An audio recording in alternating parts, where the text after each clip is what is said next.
हमारे YouTube channel में आप सभी का स्वागत है। फिर से हम लोग जो है ढहते विश्वास, जिसके लेखक सात कौड़ी होता है ना, उनका दूसरा पार्ट लेकर के, उस पार्ट का दूसरा पार्ट लेकर के हम लोग हाजिर हैं। ये वर्णिका भाग 2 10वीं कक्षा का पुस्तक है, हिंदी का सहायक। इसमें जो है कहानी में आगे देखते हैं। अभी तक हमने देखे थे कि वो जो सीता थी, सीता का पति लक्ष्मण, सीता नहीं लक्ष्मी का पति लक्ष्मण कलकत्ता में रहता था, बाढ़ आने वाला था, चूंकि हर साल बाढ़ आता था और वो परेशान थी। तो विपत्ति में अकेले, और उसमें क्या था, उसको बच्चा सब छोटा छोटा बच्चा था। पहली बार शादी करके जब आई थी वो महिला, तो बाढ़ आया हुआ था, बहुत परेशान था, सबका घर उजड़ गया था। तो उसी कहानी को लेकर के हम लोग आगे बढ़ते हैं। विपत्ति अकेले न आकर संगी साथी के साथ आती है। मतलब क्या होती है, सिर्फ विपत्ति अकेले नहीं आती है, उसके साथ अनेक विपत्तियां लेकर के आती है। बाढ़ आ गया, चलो ठीक है, बाढ़ आएगा, फिर पानी जमा होगा, बहुत सारा पशु पक्षी मरेगा, सामान बर्बाद होगा, बीमारी फैलेगा, सड़ जाएगा हर चीज़, तो बहुत सारा परेशानी, फसल डूब जाएगा। तो एक साथ अकेले सिर्फ बाढ़ नहीं आता है, बल्कि उसके साथ क्या लाता है, बहुत सारा परेशानी लाता है। तूफान खत्म हुआ तो कभी सूखा पड़ जाता है, तो कभी बाढ़ ही बाढ़, पानी ही पानी आ जाता है, तो ऐसा होता है। तो ये चीज़ें क्या हुआ, उसके बाद तूफान और सूखा में जिनकी कमर टूट चुकी थी, बाढ़ की देखो कुछ दिन पहले तूफान आया था, सुखाड़ हुआ था, यानी कि बारिश ही नहीं हो रही थी, सारा बर्बाद फसल, गर्मी से हालत खराब। अब फिर अचानक वहाँ बाढ़ आ जाए, एक तो लोग पहले से परेशान था, और बाढ़ आने पर सोचो क्या हाल होगा। धारा के आगे सीना तानने का ताकत भी भगवान उसको नहीं दे सकता है। कहने का मतलब क्या है, एक तो लोग पहले से परेशान था, ऊपर से बाढ़ आ जाता तो और परेशान हो जाता है ना। एक तो मुश्किल से बहुत मेहनत करके 2 रुपया कमाता था अपना जीवन चलाने के लिए, तो इसीलिए परेशान था। हालांकि बाढ़ में पुआल के छप्पर को अपने बचने का सहारा बनाकर बहते व्याकुल मनुष्य को भगवान भी स्वर्ग से झांक कर देखेंगे। क्या बोले, उन लोगों ने क्या किया था, पुआल का छप्पर बना लिया था, ठीक है, ताकि जो कोई ना कोई सहारा मिल जाए, क्योंकि मनुष्य परेशान था। सोचा भगवान भी स्वर्ग से झांक करके देखेंगे, पर कोई कुछ कर नहीं सकता है ना। कहने का मतलब क्या हो गया, लोग तो अपने बचने का उपाय तो कर लेता है, लेकिन उस बाढ़ की स्थिति में भगवान भी सिर्फ ऐसे झांक करके देखता है, बचाने नहीं आता है, मदद करने नहीं आता है। उस परिस्थिति में जब आदमी परेशान रहता है तो ये चीजें किसको, तो हम लोगों ने क्या देखा कि भगवान भी क्या करते हैं, स्वर्ग से झांक करके देखते हैं सिर्फ कि कैसा हाल है, करते कुछ नहीं है। वह किनको सामना करना पड़ता है, उस परेशानी का सामना मनुष्य को ही करना पड़ता है।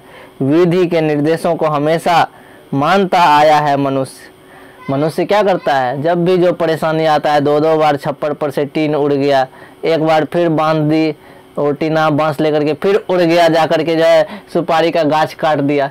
तो मतलब क्या हुआ, मनुष्य बार बार उस परेशानी का सामना करते रहता है। फिर यदि उड़ गया, आंधी तूफान आएगा तो फिर बांधना है, काम वही करना है ना। तो ये चीजें हो जाती है, और यही उसकी क्या है, विडम्बना है। क्या है तो क्या होता है, आगे देखते हैं हम लोग कि होता क्या है। विधि का निर्देश, यानी प्रकृति का जो विकराल रूप होता है, उसका सामना मनुष्य करता है, लेकिन विरोध नहीं कर पाता है। कोई नहीं कहता आंधी तूफान मत आओ, तुमको आने नहीं देंगे हम अपने घर, ऐसा चीज, यही विडम्बना है, यही है उसका बेसहारापन। इंसान क्या हो जाता है, बेसहारा हो जाता है उस समय, है ना। जब आंधी तूफान आया था तो टीना को रोक नहीं सकते थे घूमते हुए टीना को जादू से, है ना। उस समय बेसहारा थे, कोई उपाय नहीं था, बस जान बचाओ, कैसे करके आंधी तूफान शांत हो जाए। लक्ष्मी आसमान का रुख देख करके सशंकित हो उठी। आसमान देखी, घना बादल, एकदम भयावह स्थिति था, उसको डर हो रहा था अंदर से। सशंकित होना मतलब डर जाना। पड़ोस का पढ़ाकू लड़का गुण निधि अभी अभी कटक से लौटा था। कटक उड़ीसा की राजधानी भुवनेश्वर, लेकिन वहीं पर कटक नाम का एक जगह है, वहां पढ़ने गया था गुण निधि नाम का लड़का, ठीक है। वो अभी अभी तुरंत पढ़ करके लौटा था, कहाँ से, उड़ीसा से। और उसने घर घर जाकर कह दिया, महानदी का ऊपरी और निचली दोनों छोर पानी से डूब चुके हैं। उधर महानदी बहता है ना। महानदी के बोला क्या है, महानदी के किनारे सारा गांव सब डूब गया है, पूरा जो है सांस लेने, बारिश थमकर सांस ही नहीं लेती है। मतलब वह जो कटक से आया था, उधर खूब बारिश हो रहा था, महानदी में पूरा पानी भरा हुआ था। बोला कि आस पास पूरा पानी ही पानी है। यह बात जो सुनाया तो और लक्ष्मी का डर से हालत खराब हो गया, है ना। नदी नालों में पानी बढ़ता जा रहा था, न जाने किस पल बाढ़ आ जाए कुछ कहा नहीं जा सकता था। महानदी के ऊपरी छोर में संबलपुर का हीराकुंड बांध बने होने की बात लक्ष्मी ने सुन रखी थी, है ना। क्या सुनी थी लक्ष्मी ने कि महानदी पर कौन बांध है, हीराकुंड बांध है संबलपुर में, है ना। लेकिन वह बांध कितना देर पानी को रोक सकेगा। कटक शहर को बाढ़ की चपेट से बचाने के लिए महाराज ययाति केसरी ने पत्थर का बांध बनवाया था। बहुत पुराने जमाने में ययाति नाम का एक राजा ययाति केसरी ने क्या बनवाया था, कटक शहर को बाढ़ से बचाने के लिए एक बांध बनवाया था, है ना। इस युग के पढ़े लिखे बुद्धिमान लोगों ने उसे हीराकुंड बांध बनाया, है ना। उस समय राजा बनाया था पत्थर से बांध, लेकिन अभी वर्तमान में क्या बनाया, पढ़ा लिखा इंसान सब हीराकुंड बांध बनाया था। तो लक्ष्मी तो जानती नहीं थी, ये सब देखी नहीं थी, बांध कैसा होता है या कुछ नहीं, बस सुनी थी तो बोल दी कि हो सकता है बांध जो है पानी को कितना देर रोक पाए। तो ये चीजें हो गया। अब क्या हो गया, ससुर के देहांत के बाद वह घर में बहू बनकर आई थी, यानी ससुर उसके मर चुके थे जब उनका शादी हुआ था। तो लक्ष्मी का इन 28 वर्षों में उसने कई बाढ़ तूफान और देखे थे। क्या देखे थी, बाढ़ देखी थी, सुखाड़ देखी थी, तूफान देखी थी। 28 साल हो चुके थे उनको, किंतु इंसान की इस बाधा विपत्ति को मानकर हठीले जंगली भैंसे की तरह अपनी आशा और अरमान पूरा करने के लिए निरंतर दौड़ते रहते हैं। क्या कहता है, बाढ़ तो हमेशा आता था, सुखाड़ भी हमेशा आता था, हर साल आता था, लेकिन ये क्या करती थी, इंसान क्या करता है, आदमी जो है जंगली भैंसा की तरह। भैंस क्या होता है कि जिसके आगे बीन बजाने से उसको कोई फर्क नहीं पड़ता है, उसी तरह आदमी है, कैसा ढीठ, टीन उड़ा दो फिर बांधेंगे, फिर उड़ा दो फिर बांधेंगे, 2 बार उड़ाया तुम्हारा टीन, उस पर फिर बांध दी। आदमी ढीठ होता है, मकई का गाछ गिरा दिया, फिर आदमी फसल लगाएगा, फिर गिराएगा, फिर फसल लगाएगा, तो यह भी हार मानने वाला नहीं है कि नहीं। तो यही होता है। तो यह चीजें जैसे कि देख लो, गेम खेलना शुरू करे आदमी, एक बार खेलेगा बच्चा, फिर एक बार और खेल लेते हैं, अच्छा एक बार और खेल लेते हैं, अच्छा एक बार और खेल लेते हैं, इस तरह से करता है ना, तो ढीठ होता है आदमी। तो आदमी भी उसी तरह से, प्रकृति तो अपना तूफान मचा ही रहा है, बाढ़ लाता है, सुखाड़ लाता है, तो आदमी भी जंगली भैंसा की तरह है, जिसके आगे 2.5 अक्षर भैंस बराबर वाला हाल है। अपनी आशा और अरमानों को पूरा करने के लिए निरंतर दौड़ते रहता है। न जाने कितनी आशाएं हैं, है ना। जैसे तुम्हारी माँ आशा है, 2 रुपया कमाती है ना, बाप बाप करती है ना, किधरों से पेशेंट आ जाए 2 रुपया हो जाएगा, हाँ अब मर जाएगी 2 मिनट में, तो ऐसा थोड़ा ना सब भूखे मर जाएगा, व्यवस्था तो हो ही जाएगा किसी न किसी तरह से। उसको लगता है कि हम करेंगे तो 2 रुपया ज्यादा कमाएंगे, लेकिन व्यवस्था ऐसे भी हो जाएगा, मर भी जाएगी तैयो, है कि नहीं। तो व्यवस्था होना ही होना है। आदमी हठी होता है, जब तक जान है शरीर में तब तक जी जान लगा करके कुछ ना कुछ करने का प्रयास करता है। न जाने कितनी आशाएं अभिलाषाएं उसने दिल में संजो करके रखी होगी, है ना। आशाएं लगा के रखता है, वो एक बच्चा पढ़ लेगा, दूसरा बच्चा भी फर्स्ट डिवीजन कर जाए, तीसरा बच्चा को बेटा हो जाए, यानी कि अलग अलग तरह के सपने दिमाग में संजोए रहता है ना। सोचता है करोड़ों रुपया आ जाता तो पूरा टाइल्स लगाते घर में, इतना सुंदर घर की जो चकाचक करता है, ऐसा कुछ। तो लोग क्या करता है, सपनों को देखता है, फिर उसको पूरा करने के लिए दौड़ते रहता है ना। तो ये चीजें। तो लक्ष्मण ने परदेसी होने का उसे बेहद दुख था। लक्ष्मण क्या था, हमेशा बाहर ही रहता था, उतना पैसा भी नहीं कमाता था जिससे इसका पेट भर सके। तो लक्ष्मण जब बाहर रहता था वो बेहद दुखी रहती थी, फिर भी वह बगैर टूटे अच्छे दिनों की प्रतीक्षा की, सोचती थी अच्छा आज न कल तो होगा ही होगा। एक उदाहरण बता देते हैं। शायद वह डरावना दिन आते आते रास्ते में कहीं ठहर गया, जैसे कि जोबरा निकट में महानदी का पानी ठहर जाता है। ठीक है, जोबरा आनिकट एक जगह का नाम है जहां महानदी का पानी स्थिर हो जाता है। ठीक है, पर मन हार नहीं मानता है, नसीब के साथ तर्क वितर्क करके निकल ही पड़ता है कुछ करने को। कहता है जो होगा देखा जाएगा, फिर फसल लगाएगा, फिर आंधी तूफान आएगा, फिर हो जाएगा खत्म। इस तरह से लक्ष्मी दलेई बांध पर खड़ी होकर के महानदी के दोनों किनारों को डूबते हुए देखकर मन ही मन, तो इसका घर के कहाँ कौन नदी किनारे था, महानदी, दोनों किनारे मन ही मन क्या कहती थी, किनारा लांगे बगैर चली जा, हमारी हंसी खुशी दुनिया को रेतीला मत बना।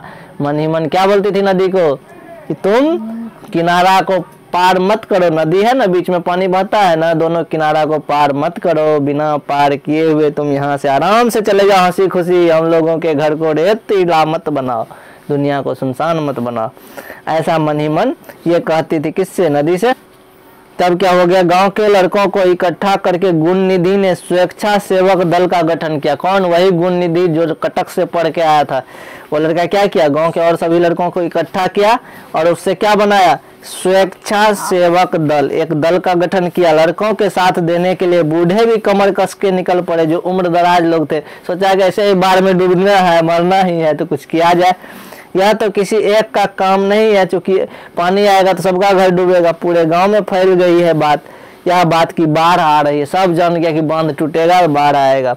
हीराकुंड से पानी छोड़ दिया गया, यानी हीराकुंड बांध जो था वहां से पानी छोड़ दिया था, यानी बांध के आगे इसका घर था, तो कहीं ना कहीं पानी ज्यादा छोड़ता तो बाढ़ आ जाता।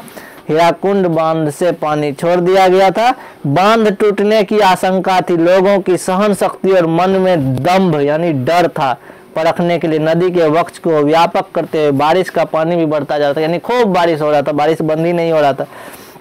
बारी बारी से गांव के लड़के दलई बांध की निगरानी कर रहे थे। इसके गांव के किनारे जो बांध था दलई बांध, उसका निगरानी कर रहा था लड़का सब। उसको बांध को जो है मजबूत बनाने के लिए उस पर मिट्टी डाली जा रही थी। बूढ़ा सब जो होता था वो उपदेश दे रहा था, इधर मिट्टी दो, उधर पत्थर दो, उधर ये करो। तो बूढ़ा सब क्या कर रहा था, उपदेश दे रहा था और कमजोर जगह पर मिट्टी डाला जा रहा था, पत्थर ढोए जा रहे थे, बांध को और मजबूत बनाया जा रहा था। रेत में बोरी में भर भर करके पत्थर गिट्टी बालू इसको रखा जा रहा था वहां पर। बांध के निगरानी के लिए लक्ष्मी ने अपने बड़े लड़के को भेज दिया था, क्योंकि 28 साल हो गया था इसके शादी को लक्ष्मी का। अपना बड़ा लड़का को भी भेज दिया, तुम भी जाओ कुछ मदद कर देना अपने साथियों के साथ। वह रात भर बांध का निगरानी करेगा। कौन? लक्ष्मी का बेटा, ठीक है। यह भी चला गया था, रात भर वहीं रहता और देखता बांध कहीं टूट न जाए। कमजोर स्थानों पर रेत की बोरियां डालेगा। क्या करेगा, जहां जहां कमजोर होगा पानी बहने लायक वहां पर क्या डालेगा, रेत की बोरियां डालेगा, पत्थर ढोएगा। लड़का बाप के तरह ही कर्मठ था, यानी लक्ष्मी का पिता कौन था, लक्ष्मण, और उसी की तरह कर्मठ कौन था, कर्मठ यानी क्या होता है, काम करने वाला, अच्छा काम करता था, मेहनती था, गठा हुआ शरीर था, बॉडी बिल्डर था। काम पड़ने पर झपट पड़ता था, जब भी काम आता था कैसे झपटता था काम पे, जैसे शेर नहीं खाने के लिए दौड़ता है शिकार को, उसी तरह से वह काम को आसानी से कर लेता था। घर पर 2 लड़कियां थी, साल भर के लड़के को लेकर अकेले रहती थी। 2 बेटी और एक साल का लड़का जो गोद में था लक्ष्मी को। उसे नींद नहीं आती थी, पता नहीं कब पानी आ जाए।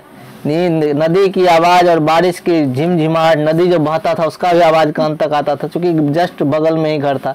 बारिश की रिमझिमाहट को कान में डेर कर सुनती थी, बारिश का आवाज भी सुनते रहती थी, खास करके टीन का घर होता था और सुनाई देता उसको। नदी वह किनारे गुणनिधि से पूछा था, हिम्मत बन रही है क्या छोटे सकोगे? नदी किनारे गुणनिधि से उसने पूछा। किसने पूछा? लक्ष्मी ने पूछा। हिम्मत बन रही है क्या छोटे, डर नहीं ना लग रहा है? गुणनिधि से कौन पूछी? यही महिला पूछी।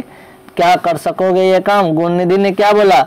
हंसते हुए कहा, क्यों नहीं मौसी, निठल्ले लोगों के लिए जगह भी तो नहीं है दुनिया में। सब तो यहाँ काम चोर सब बैठा हुआ है, कोई काम नहीं करता है, तो बांध भी तो कम से कम बांधेगा। जिस मनुष्य ने काठ जोड़ी का पत्थर बांधा है, हीराकुंड बांध बनाया है, वह मनुष्य अभी मरा थोड़े ही है। ठीक है, मतलब क्या बोला कि सब तो आदमी ही ना बनाया है, वही इंसान जो है हीराकुंड बांध भी बनाया है। हम लोग भी तो इंसान ही है, तो हम लोग क्यों नहीं कर पाएंगे? उसके चेहरे पर चमक देख करके लक्ष्मी को थोड़ा तसल्ली हुआ। देखा कि लड़का सब खुश है एकदम, नहीं कर लेंगे हम लोग, रोक लेंगे पानी को, हम अभी काम कर रहे हैं हम लोग। तो ऐसा खुशी देख करके लक्ष्मी को थोड़ा सा एहसास हुआ, चलो कुछ राहत मिलेगा।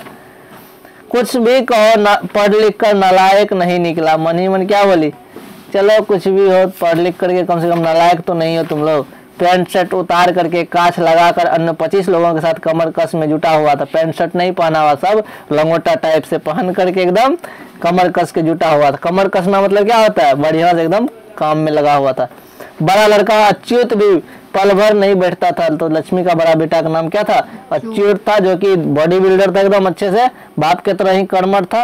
रेत की एक बोरी डालने के बाद दूसरी बोरी डालने के लिए दौड़ जाता था, तुरंत वह भी मदद कर रहा था। खतरे से जूझने के लिए सभी लोग इकट्ठे हुए।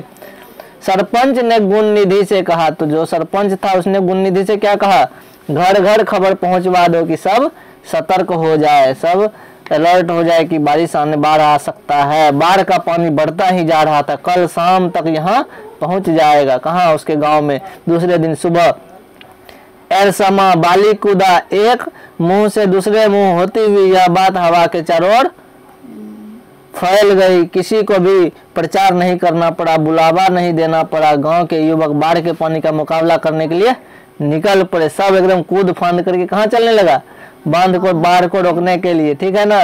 गांव के युवक बाढ़ के पानी का मुकाबला करने के लिए निकल पड़े। आशंका से सिहर उठे वृद्ध। सबसे ज्यादा डर किसको? बूढ़े आदमी को, महिला को, जो कमजोर व्यक्ति, बीमार व्यक्ति। जो हट्ठा है तो वो तो बच ही जाएगा, तैर करके कहीं रुक जाएगा या जो भी हो। लेकिन बूढ़ा आदमी को डर लग रहा था, महिला को प्रॉब्लम हो रहा था, छोटा छोटा जिसके घर में बच्चा हो, सोचो उसको क्या होगा। जो कमजोर व्यक्ति होगा, बीमार होगा, उसके लिए बाढ़ पहली बार नहीं आ रही थी, इससे पहले भी बहुत बार आई थी, है ना। लेकिन आगे भी आती रहेगी। लेकिन एक एक बाढ़ जमाने जमाने तक याद है, क्योंकि जब बाढ़ आती है तो बहुत ज़्यादा नुकसान होता है। लाखों का बिल्डिंग बना लिया, मान के चलो, बाढ़ आता है पूरा बहा के लेके चला जाता है सारा, फिर जीरो का जीरो हो जाओगे। तो जहाँ पर बाढ़ आता है ये प्रॉब्लम तो होता है। तो सोचो उतना मेहनत करके एक एक रुपया जोड़ के इतना बढ़िया घर बनाया, सब चीज़ बनाया, बाढ़ आया सब बहा के लेके चला गया, तो क्या हो जाएगा? कमर को तोड़ देता है, यानी बहुत नुकसान पहुंचाता है। तो कहीं ना कहीं हम लोगों ने क्या देखा कि एक एक बाढ़, यह जो बाढ़ होता है क्या क्या होता है, एक एक जमाने तक याद रहता है। यह बाढ़ सन 55 में दलई बांध तोड़ने वाली बाढ़ से भी बड़ी होगी, छोटी कोई नहीं कर सकता है। यानी कि बहुत बड़ा खतरनाक बाढ़ आने वाला था जो बहुत नुकसान पहुंचाता है। उतरते वक्त, नदी के बांध से उतरते वक्त लक्ष्मी ने क्या कहा? जुटे रहो बच्चों। बच्चा सब क्या बोला? तुम लोग लगे रहो काम में, अच्छे से मेहनत करो, हिम्मत करो। पानी में रहकर मगरमच्छ से बैर रखना। मतलब क्या होता है? पानी में रह कर के हमको किससे बैर रखना चाहिए? मगरमच्छ से बैर रखना चाहिए। तो मुश्किल है, मतलब क्या हो गया कि यदि पानी में रहते हैं और मगरमच्छ से दुश्मनी करेंगे तो वो तो खाइए न लेगा हमको। इसका मतलब क्या हो गया? हमको उससे दोस्ती करके रहना चाहिए। ये मगरमच्छ क्यों बोली? क्योंकि सब साल तो बाढ़ आता है, हम बाढ़ से जब डरिए जाएंगे, उससे दोस्ती नहीं करेंगे, तो फिर बेकार है ना। जब बाढ़ आना ही है तो हम लोग उसका सामना करेंगे हिम्मत से। बाढ़ अपने रास्ते जाए, तुम अपने रास्ते काम में लगे रहो। मतलब बाढ़ अपना काम कर रहा है, वो आएगा, उसका काम है, बांध टूटेगा तो पानी भरेगा, सारा चीज डूब जाएगा। तुम लोग बचाने का काम करो जब तक बचा सकते हो। तो ये चीजें हम लोग यहाँ तक देखें, फिर अगले लेक्चर में देखेंगे इसका रेस्ट पार्ट। यहीं तक रहने देते हैं इसको। धन्यवाद।